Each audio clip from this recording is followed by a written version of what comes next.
Kenapa orang Arab nggak bantuin orang Palestina? Saya sebagai orang Arab mau jelasin ke kalian apa alasannya orang Arab nggak bantuin orang Palestina. Semua orang nanya pertanyaan ini dan jawabnya adalah setiap negara Arab ada perang, bukan cuma Palestina. Contohnya Syria dan Lebanon dan Yaman sama Arab Saudi. Nah, satu lagi, kita sangat tahu Amerika negara lebih kuat dari semua negara Arab. Jadi Amerika bilang kalau ada negara yang ikut campur di perang Israel, kami bakal serang. Contohnya Lebanon kemarin ikut campur dan diserang. Itulah alasan negara Arab nggak ikut campur. Anggaplah rata-rata orang Arab ikut campur. Apa yang akan terjadi? Yang pasti akan terjadi perang dunia. Dan efek sampingnya banyak. Banyak yang bakal meninggal dunia. Dan dia nggak buat kesalahan. Kita bukan lagi bahas tentang negara biasa. Kita lagi bahas tentang Amerika. Siapa yang mau hadapi, itu bukan main-main.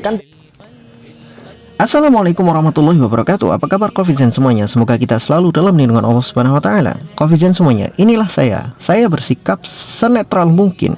Dalam artian, saya tidak membenci 100%, saya tidak memusuhi 100%. Tapi saya juga tidak mendukung 100%. Yang kita dukung adalah yang sesuai dengan Quran hadis, yang kita benci adalah yang menyelisih Quran dan hadis. Kita tidak tahu di mana seperti apa terjadinya, bagaimana di mananya. Tapi karena kita bisa melihat sejarah-sejarah yang sudah terjadi di masa lalu, kita mengambil pelajaran bahwa yang dulu musuh bisa menjadi teman, yang sekarang teman bisa menjadi musuh di masa lalu. Di masa lalu, Israel dengan Iran itu adalah bestie. Di masa lalu pernah menjadi bestie, pernah menjadi teman mesra. Sekarang bermusuhan, menunjukkan bahwa mereka bisa saja jadi teman, bisa menjadi musuh. Dan bangsa-bangsa Arab dulu pernah memusuhi Israel dan pernah mengembargo Amerika. Tapi sekarang bangsa Arab menjadi bestinya Amerika. Artinya yang dulu teman sekarang jadi musuh, yang musuh jadi teman. Terus kemana kita akan mendukung? Mohon maaf, sama seperti politik di negeri kita. Gampangnya begini, 2014-2019 Pak Prabowo dan Pak Jokowi adalah musuhan. Di 2024 ya kita dapat semuanya, di combo semua gitu kan, jadi satu. Pak Jokowi dan Pak Prabowo malah bestie. Itu yang kita lihat sekarang. Itulah politik. Makanya tidak ada yang namanya musuh abadi di dalam politik. Tidak ada kawan sejati di dalam politik. Kita harus bisa memandang itu sebagai sesuatu yang netral. Nah, yang kita bahas di sini adalah bangsa Arab. Kehilangannya kehormatan bangsa Arab disebabkan kepengecutan mereka. Ini sudah jelas di dalam hadis Rasulullah SAW. Ada sebuah hadis di mana Rasulullah mengatakan, celakalah bangsa Arab. Ya, celakalah bangsa Arab dan kejahatan yang sudah semakin mendekat. Kemudian Rasulullah SAW menunjukkan bahwa sudah terbuka sedemikian inilah pintu atau tembok daripada Ya'juj dan Ma'juj. Beliau melingkarkan jarinya.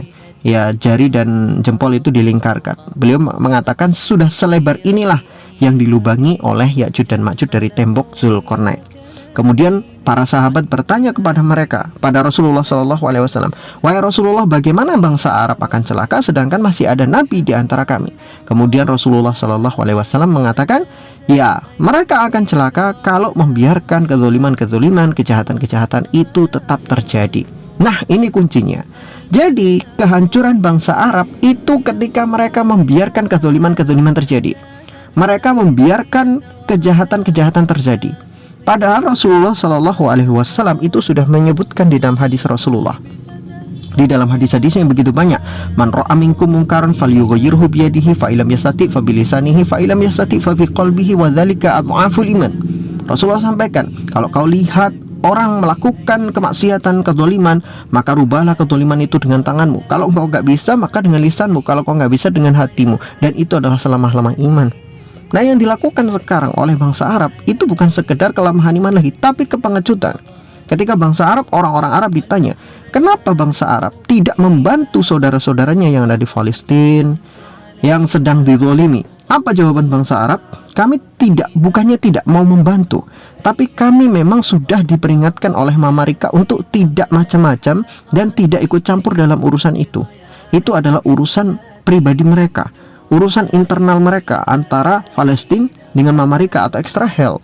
Kami tidak punya kewenangan sama sekali untuk membantu mereka. Kalau kami membantu mereka, maka nanti akan terjadi perang, dan perang itu akan melebar, Kalau semakin melebar maka akan menjadi perang dunia ketiga. Kalau sudah menjadi perang dunia ketiga, maka nanti yang terjadi adalah perang nuklir. Kalau sudah jadi perang nuklir, maka perang itu akan terus berlanjut sampai dunia ini akan hancur. Itu yang dikhawatirkan oleh bangsa Arab. Makanya Rasulullah SAW di dalam hadis yang lain menyebutkan bahwa kalian bangsa-bangsa orang-orang Islam ini, terutama bangsa Arab, itu akan diperebutkan sebagaimana sebuah makanan di atas nampan diperebutkan. Jelas kata Rasulullah SAW. Kemudian sahabat bertanya, wahai Rasulullah, apakah pada saat itu jumlah kita sangat sedikit? Tidak, kata Rasulullah. Bal antum yauma idzin katsir.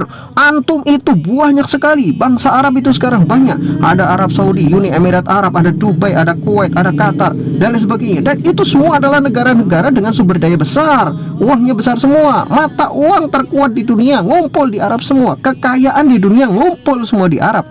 Tapi antum kagusa isail, antum itu seperti buih yang ada di lautan. Meskipun jumlahnya banyak, tapi nggak ada gunanya buih di lautan. Itu yang terjadi. Bangsa Arab yang begitu kaya, tapi untuk membela satu saja negara saudaranya dari intervensi kejahatan, kezaliman, penjajahan asing tidak mampu. Bayangkan. Itulah kepengecutannya bangsa Arab. Nah sekarang yang tampil untuk membela mereka justru adalah orang-orang Syiah. Makanya saya sering sampaikan, teman-teman semuanya perlu diingat baik-baik. Kalau antum itu sikapnya netral, antum tidak boleh berlebihan. Seantum dukung-dukungnya Iran, ingatlah mereka tetap Syiah. Dan sebenci-bencinya antum kepada bangsa Arab karena mereka pengecut, ingatlah mereka masih Ahlus Sunnah. Jadi di situ, kenapa saya sampaikan itu? Supaya kita punya kendali. Di mana kita harus berpihak, di mana kita harus mendukung, dan di mana kita harus barok. Maka di dalam Islam itu ada al-wala dan barok. Pahami itu. Al-wala itu perwalian, cinta, sedangkan barok itu pemutus hubungan. Kapan kita harus berwali, kapan kita harus cinta, dan kapan kita harus memutus hubungan. Kapan kita harus mendukung, kapan kita harus mundur. Paham? Jadi itu bagian daripada ajaran Islam. Maka saya sampaikan, seantum itu misalkan sedukung-dukungnya kepada Iran, pahami mereka tetaplah Syiah. Dan sebenci-bencinya antum kepada bangsa Arab karena mereka pengecut, mereka tetap Ahlus Sunnah. Kenapa saya mengatakan seperti itu? Supaya kita tetap netral. Suatu saat nanti yang bestie jadi musuh, yang musuh bisa jadi bestie. Itu adalah politik. Ya, pahami itu. Jadi kita tetap, sekarang posisinya adalah Iran yang sedang mendukung Palestina, maka kita dukung sebagaimana mestinya. Karena mereka sedang memerangi musuh yang sama dengan musuhnya umat Islam. Di situ bisa difahami ya. Nah teman-teman semuanya, sekarang dunia melihat bahwa meskipun Iran itu memiliki jumlah keterbatasan dari senjata dan teknologi, tapi mereka mampu mengimbangi kekuatan Amerika yang begitu mengerikan kan. Amerika ini kan momok dunia. Tidak ada satupun negara yang berani macam-macam dengan Amerika. Contohnya kemarin Maduro itu, karena nggak mau ikut aturannya Amerika, kan langsung keciduk, negaranya langsung kena caplok kan oleh Amerika.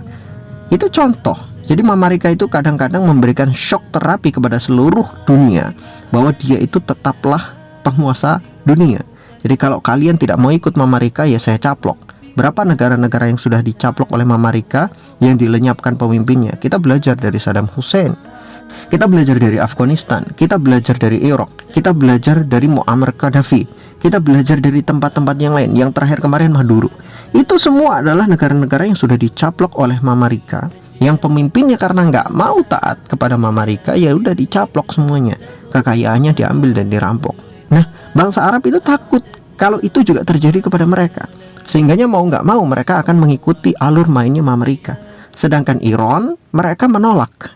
Karena Iran juga punya ambisi untuk menjadi negara yang besar. Kalau mereka masih di bawah bayang-bayang Amerika, maka Iran kapan akan menjadi negara yang besar? Selamanya akan jadi, bahasanya, akan mencium kentutnya Amerika. Hanya akan selalu di bawah keteknya Amerika. Kan begitu. Itulah makanya Iran memilih untuk melawan, memilih untuk membuat dirinya sendiri berjaya di atas negeri. Dan lagi pula memang Iran itu punya ambisi untuk menjadikan Persia sebagai Persia Raya. Itu ambisi besar mereka. Nah itulah sebuah ambisi yang ingin dicapai oleh Iran. Maka kemudian kalau sekarang kita melihat Iran dengan gagah berani mencoba menghancurkan hegemoni Amerika dan keperpihakannya kepada Israel, yaitu memang keputusan mereka. Mereka ingin berdikari di atas dunia bahwa mereka ini punya kekuatan, meskipun mereka sudah diembargo, sudah diboikot di mana-mana, tapi mereka masih punya kekuatan. Itu yang ingin ditunjukkan Iran kepada dunia. Dan dari sini kemudian dunia, orang-orang mulai menilai bahwa Iran ini negara yang punya mental baja gitu. Harga dirinya tinggi kalau dibandingkan dengan bangsa Arab. Padahal bangsa Arab itu didirikan oleh nenek moyang mereka itu dengan harga diri yang tinggi. Bagaimana Khalid bin Walid, bagaimana tokoh-tokoh besar di masa lalu, bagaimana Umar bin Khattab, bagaimana Abu Bakar. Mereka semua orang-orang soleh, tapi mereka semua adalah orang-orang yang selalu memperjuangkan agamanya, bahkan ketika nyawa harus dipertaruhkan. Bangsa Arab saat ini sudah lupa dengan nenek moyang mereka. Bangsa Arab saat ini sudah lupa bahwa kehormatan itu juga ada di tangan mujahidin, ada juga di tangan jihad gitu loh. Jadi bukan hanya sekedar memperkaya diri, tetapi yang terpenting bagaimana mempertahankan kehormatan itu dengan jihad. Bagaimana kekayaan kita yang begitu banyak akan kita jaga kalau kita tidak punya kemampuan untuk membela diri kita. Jihadnya di mana gitu kan. Sedangkan tidak akan mungkin pernah dicapai sebuah kedamaian kecuali itu pasti ada pengorbanan, dan itu adalah jihad. Maka bangsa Arab sudah lupa bahwa mereka itu keturunan para mujahid. Dan Rasul yang telah dikirim ke bangsa Arab itu sendiri adalah Imamul Mujahidin, adalah imamnya para mujahid. Apakah mereka sudah lupa dengan itu? Mereka sudah lupa jejak masa lalu pendahulu-pendahulu mereka. Bagaimana perang Taluk dulu terjadi. Meskipun ya bangsa Arab mengalami banyak sekali kekalahan, tetapi itu menunjukkan bangsa Arab dulu punya kehormatan. Walaupun kalah, tapi mereka terhormat kalahnya. Bagaimana dulu Raja Faisal memboikot, mengembargo Amerika. Apa mereka nggak ingat bahwa mereka pernah punya pemimpin-pemimpin yang hebat? Dan lihat sekarang mereka menjadi bangsa yang pengecut, yang tidak berani menunjukkan kekuatan mereka. Mereka kaya, tapi mereka tidak punya taring untuk mempertahankan kekayaan itu. Hingga kekayaan itu sekarang siapa yang menggerogoti?nya? Amerika. Makanya saya sampaikan, bangsa Arab seperti sapi yang sudah dicucuk hidungnya, ditarik ke sana kemari oleh Amerika dan mereka ikut. Sehingganya kehormatan mereka hilang. Sedangkan Iran, meskipun mereka Syiah, tapi karena mereka berani menghadang hegemoni Amerika, mereka punya kehormatan. Makanya benar yang disampaikan oleh Ali bin Abi Thalib, al-haqqu bilan nizam yaghlibuhul batilu bin nizam. Jelas itu kata Ali bin Abi Thalib. Kebenaran yang tidak punya nizam, yang tidak mengikuti nizam, akan dikalahkan dengan kebatilan yang menggunakan nizam, yang taat pada nizam. Nizam kan sederhana, kalau kau didolimi maka lawanlah. Kalau saudaramu itu didolimi maka tolonglah. Jelas kan nizamnya itu. Rasulullah sendiri mengajarkan itu, unsur ahoka zaliman aw madluman. Tolonglah saudaramu yang dolim ataupun yang madlum, kata Rasulullah. Bagaimana menolong orang yang dolim? Tolonglah mereka supaya tidak berbuat dolim, kata Rasulullah. Sedangkan orang yang madlum, tolonglah dia supaya dia tidak didolimi. Rasulullah kan begitu. Jadi nizam, aturan-aturan yang sudah ditetapkan oleh Rasulullah tidak dijalankan oleh bangsa Arab, tapi nizam itu dijalankan oleh orang-orang Syiah yang ada di Iran. Maka orang-orang Syiah tetap mendapatkan kemuliaan meskipun akidah mereka melenceng.